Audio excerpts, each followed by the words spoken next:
آج ہم ایک ایسے موضوع کی گہرائی میں جانے والے ہیں جو اکثر ہماری نظروں سے اوجھل رہتا ہے۔ ذرا تصور کریں، پورے سال میں کچھ ایسے مخصوص دن ہیں جن میں کی جانے والی نیکیاں کرۂ ارض پر سب سے زیادہ پسندیدہ ہیں۔ جی ہاں، بالکل، آج کے اس ایکسپلینر میں ہم انہی عظیم ترین 10 دنوں یعنی ذوالحجہ کے ابتدائی 10 دنوں کے رازوں سے پردہ اٹھانے والے ہیں۔ تو اگر اچانک یہ سوال سامنے آئے کہ بھائی اسلامی سال کے سب سے عظیم دن آخر کون سے ہیں، زیادہ تر لوگوں کا ذہن فوراً ایک ہی خاص مہینے کی طرف دوڑتا ہے، اور یہ بالکل فطری بھی ہے کیونکہ ہماری ثقافت اور ماحول نے ہماری سوچ کو ایک خاص سانچے میں ڈھال دیا ہے۔ لیکن کیا ہو اگر اصل جواب وہ نہ ہو جو ہم سب عموماً سمجھتے ہیں؟ کیا ہو اگر سب سے اہم دن ہمارے بالکل سامنے ہوں اور ہم ان سے بے خبر ہوں؟ اب یہاں جو بات واقعی سب سے زیادہ دلچسپ ہے وہ رمضان کی بے پناہ ثقافتی مقبولیت اور ذی الحج کے ان 10 دنوں کے بھاری بھرکم نظریاتی وزن کے درمیان کا واضح فرق ہے۔ دیکھیے، رمضان بلا شبہ بہت غیر معمولی ہے، لیکن جب بات دن کے وقت کی ہوتی ہے نا، تو ذی الحج کے یہ 10 دن سب پر بازی لے جاتے ہیں۔ ہم لوگ رمضان کی تیاریوں میں تو زبردست جوش و خروش دکھاتے ہیں، مگر سچی بات تو یہ ہے کہ ذی الحج کے حوالے سے وہ شعور اور وہ گہما گہمی کہیں نظر نہیں آتی۔ یہ واقعی ایک گہری اور توجہ طلب بات ہے۔ تو آئیے دیکھتے ہیں کہ وہ کون سے 4 ستون ہیں جو ان 10 دنوں کو اس قدر عظیم بناتے ہیں۔ پہلا ستون ہے حج، دوسرا حرمت والے مہینے، تیسرا سال کا اختتام اور چوتھا قربانی کی روایت، اور آخر میں ہم دن اور راتوں کا ایک زبردست موازنہ کریں گے۔ تو شروعات کرتے ہیں ہمارے پہلے ستون یعنی حج سے۔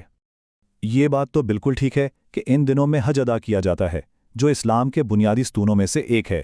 لیکن ذرا سوچئے، یہاں ایک چھوٹی سی منطقی خامی ہے۔ رمضان کے روزے بھی تو اسلام کا ایک ستون ہے نا، اور قرآن بھی تو اسی مہینے میں نازل ہوا تھا۔ تو اس کا سیدھا سا مطلب یہ ہے کہ صرف حج کی موجودگی ہی ذوالحجہ کے ان پہلے 10 دنوں کو سال کے سب سے عظیم دن قرار دینے کے لیے کافی نہیں ہو سکتی۔ اس کے پیچھے یقیناً کچھ اور گہرے راز بھی چھپے ہیں جنہیں کھوجنا ابھی باقی ہے۔ اور یہیں سے ہم اپنے دوسرے ستون کی طرف بڑھتے ہیں جو ہے حرمت والے مہینے۔ جیسا کہ ہم جانتے ہیں، کائنات کی تخلیق کے وقت سے ہی کل 12 مہینے مقرر کر دیے گئے تھے، لیکن دلچسپ بات یہ ہے کہ ان 12 مہینوں میں سے بالکل 4 مہینے ایسے ہیں جنہیں الہی طور پر انتہائی مقدس یا حرمت والا قرار دیا گیا ہے۔ یہ 4 کا ہنسا محض کوئی اتفاق نہیں ہے، یہ ایک خاص انتخاب ہے۔ چلیں اب اس کی تھوڑی گہرائی میں چلتے ہیں۔ یہ 4 مہینے کون سے ہیں؟ ذوالقعدہ، ذوالحجہ اور محرم جو ایک ساتھ لگاتار آتے ہیں، اور چوتھا ہے رجب جو بالکل الگ تھلگ آتا ہے۔ ان مہینوں کی سب سے حیران کن بات یہ ہے کہ اسلام سے پہلے زمانے جاہلیت میں بھی عرب قبائل جن کا دن رات کا پسندیدہ مشغلہ ہی جنگ اور خون ریزی تھا، وہ بھی ان 4 مہینوں میں مکمل جنگ بندی کا اعلان کر دیا کرتے تھے۔ کوئی تلوار نہیں اڑتی تھی، کوئی خون نہیں بہتا تھا، اور ذوالحجہ کا مہینہ اسی شاندار اور مقدس فہرست کا ایک اہم حصہ ہے۔ اب یہاں ایک بہت ہی زبردست کانسیپٹ آتا ہے جسے ہم ضرب کا اثر یا ملٹی پلائر ایفیکٹ کہہ سکتے ہیں۔ اس اصول کو سمجھنا بہت ضروری ہے۔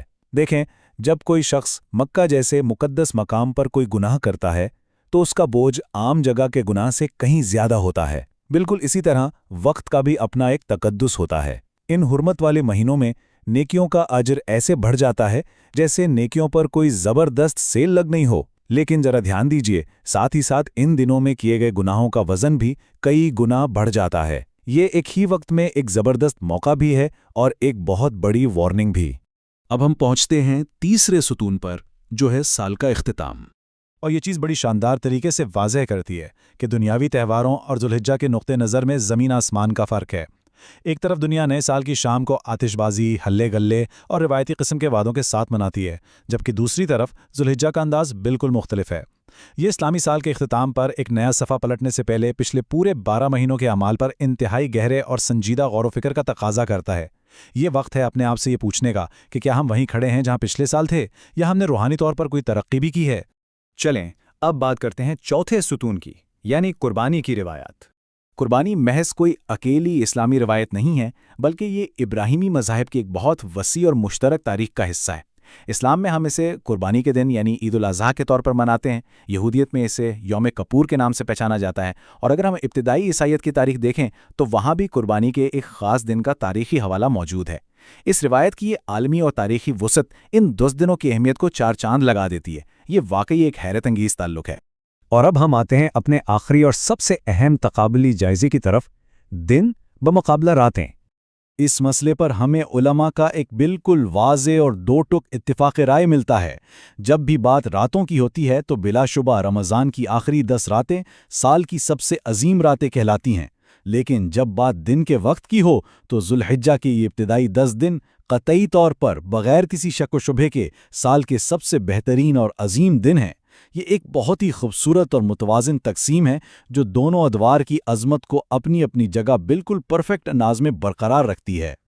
اور اس بات کی تصدیق تو ہمیں براہ راست کلام الہی سے بھی مل جاتی ہے۔ ایک طرف اللہ تعالیٰ رمضان کی 10 راتوں کی قسم کھاتا ہے جو راتوں کے بے پناہ عظمت کی دلیل ہے، لیکن بالکل اسی طرح دوسری طرف ذوالحجہ کے ان مخصوص دنوں میں کثرت سے اللہ کی یاد اور ذکر کا واضح حکم بھی دیتا ہے۔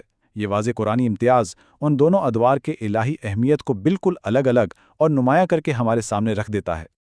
لیکن خیر، یہاں ایک بہت ہی افسوسناک المیہ بھی موجود ہے۔ ہم لوگ اکثر ثقافتی عادات کے پیچھے بھاگتے ہیں۔ رمضان کا چاند دیکھنے کے لیے تو چھتوں پر ہجوم ہوتا ہے، ہر طرف ایک زبردست جوش پایا جاتا ہے، لیکن ذوالحجہ کی آمد بس خاموشی سے ہو کر گزر جاتی ہے۔ یہ کیسی عجیب ستم ظریفی ہے نا کہ جس وقت اللہ کی طرف سے ان عظیم دنوں میں عبادت کی سب سے زیادہ تاکید کی گئی ہے، ہم میں سے بیشتر لوگ غفلت کا شکار ہوتے ہیں، اور اگر سچ کہا جائے تو ہم لفظی طور پر ان قیمتی ترین ایام میں سوتے ہی رہ جاتے ہیں۔ اور یہی چیز آخر میں ایک بہت ہی حتمی اور فکر انگیز سوال کو جنم دیتی ہے۔ ذرا سوچئے، کیا واقعی وہ عبادت زیادہ قیمتی نہیں ہوتی جو اس وقت کی جائے جب پوری دنیا غفلت میں ڈوبی ہو؟ کیا عبادت کی سب سے عظیم شکل وہ ہے جو پوری دنیا دیکھ رہی ہو اور ایک ماحول بنا ہو، یا تب جب باقی سب بالکل بے خبر ہوں؟ جب دنیا ان ایام کی اہمیت سے غافل ہو اور کوئی شخص جاگ کر اس وقت کی قدر کرے تو یقیناً اس کا اجر بہت مختلف اور بہت بڑا ہوتا ہے۔ یہی وہ سوچ ہے جو علم کو اصل عمل میں بدلتی ہے۔ تو اس ذوالحجہ میں ہمارا کیا کردار ہوگا؟